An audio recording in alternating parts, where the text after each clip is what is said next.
and gents, today we'll have a look at how to install the SatNav kit which I bought for my Evolution.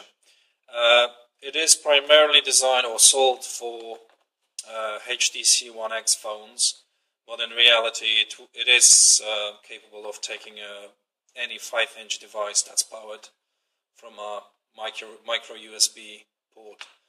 The quality, very nice. The zips have a waterproof design, and inside we'll find several pads of different thickness to accommodate for various devices. The back is really nice and soft, so you'll not damage your phone.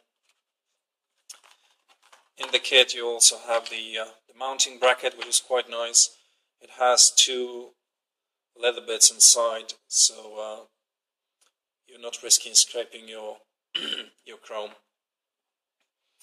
And the third part is the actual power adapter. Now, I will not say who I bought it from. I bought it off eBay, but what I found that not only it wasn't working, but it was actually factory set to 6.8 volts, and I'm happy to say that it actually didn't burn my HTC One X, otherwise I'd be quite angry. There is a screw and you can adjust the voltage, but then again that's something you shouldn't be doing when you're buying a kit for your phone. So let's go ahead and crack on with the installation. That should be a relatively quick one.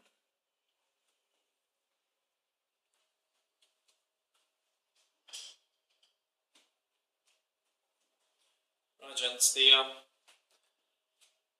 installation of the bracket is really straightforward.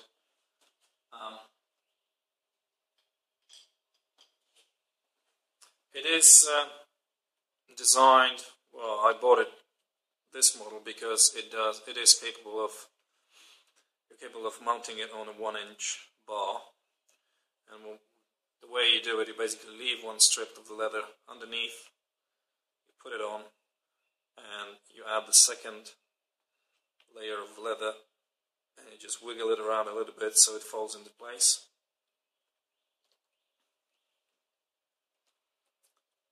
And when it does, it actually stays on, so it's nice and tight.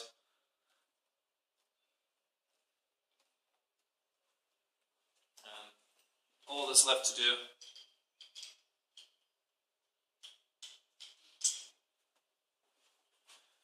is put the top on. It does have grooves, so it will actually slide into those grooves. Just not something you have to worry too much at first, because once you add the screws and tighten them, it will actually fall into place.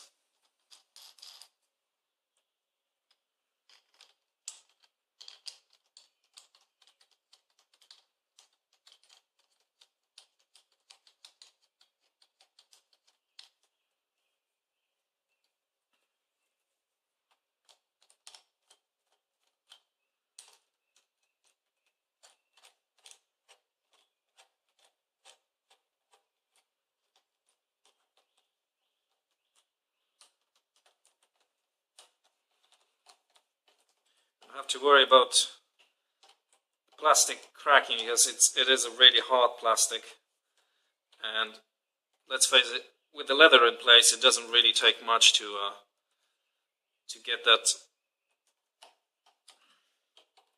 rock solid, and it won't move.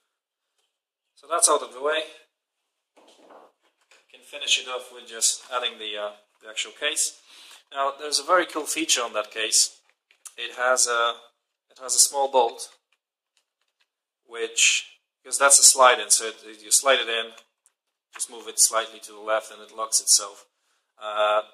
Just for the ease of mind, you can add the screw to fit it, to make sure that it doesn't go anywhere. So we just put it in, slide it in, and just add the screw.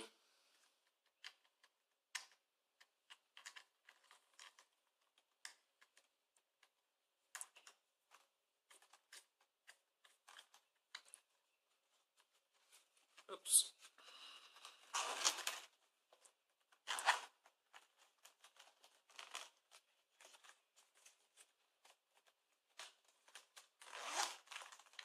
There we go. That's not going anywhere. Once you're happy with the positioning, you just tighten this fella and you're done. So that's one bit of it, and let's move on to the wiring. Right, so the way I'll be doing this is a way that has been recommended by one of my forum members, and I do appreciate that, because I wouldn't ever know. It turns out that there is an auxiliary power socket in the headlight, which is ideal because you won't have to do all the wiring from the battery all the way to your bars. Instead, you'll just wire it up from inside the headlight, just a tiny bit to your case, and you sort it. So let's crack on with that.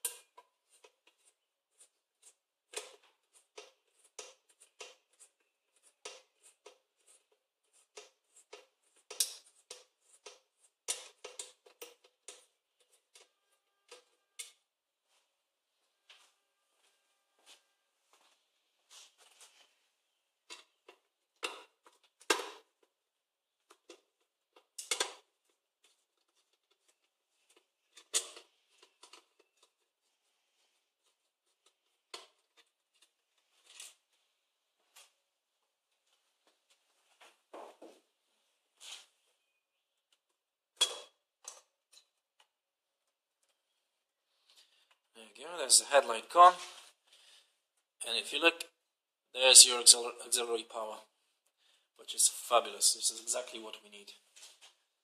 So, without further ado, what I'm going to do, I'm going to lead this cable out.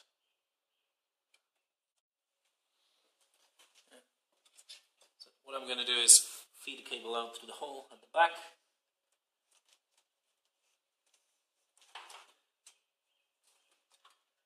Use this bracket here, so it's one holding in place.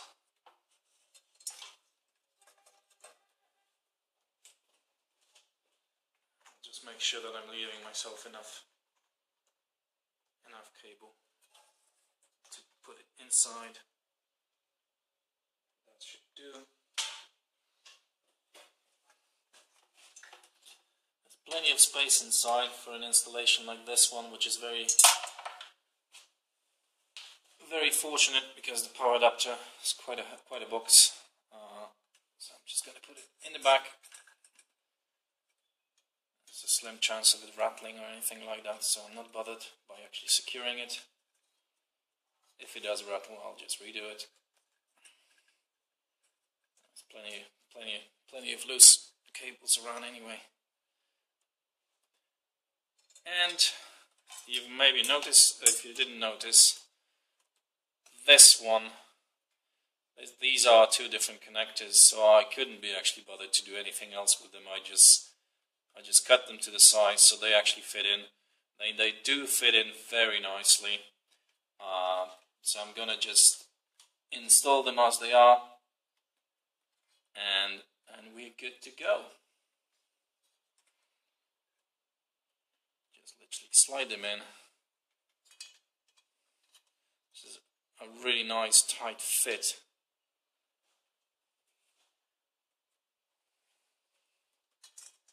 And there we go. So just recall, I've forgotten to tell you the cable coloring. We have blue and orange, which will be the one for the plus. And we have white and black, which will be for for your black cable. So I'll just squeeze everything in. That's the fuse, by the way, so it's not a bad kit. If it wasn't for that voltage setting, I'd be very happy with it. And just push it back in. Oh, in fact, what I'll do, in addition,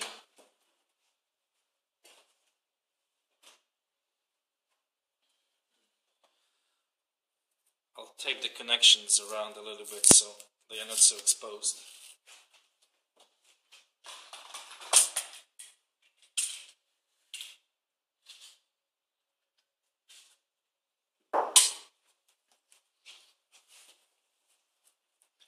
I will actually follow this up after the video once I get my hands on some proper isolation tape. And I'll make it again.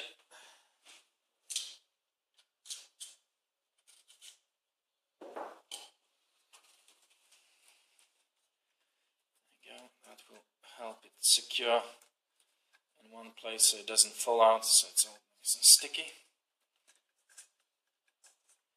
So with that done, I can now attempt to put everything back together where it was. And you do it starting from the top,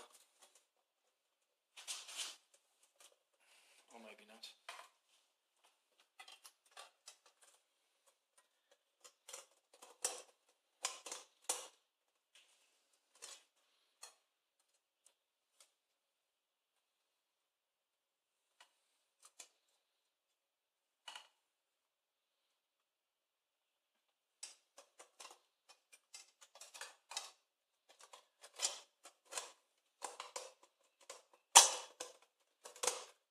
Go. It was just a bit of cable cut.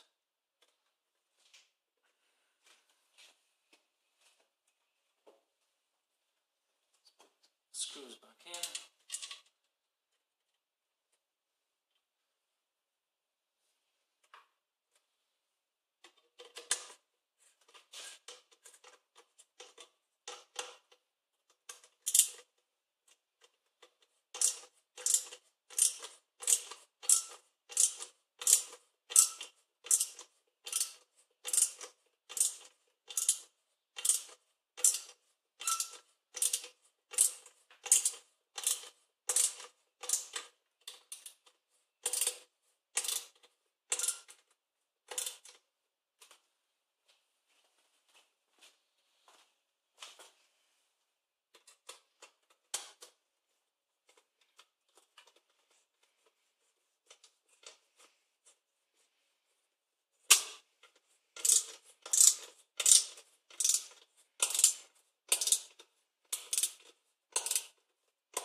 There you go.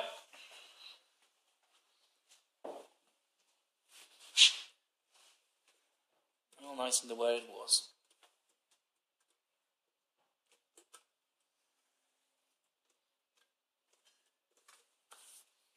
Sorted. Now the only thing left to do is just to test it when it works.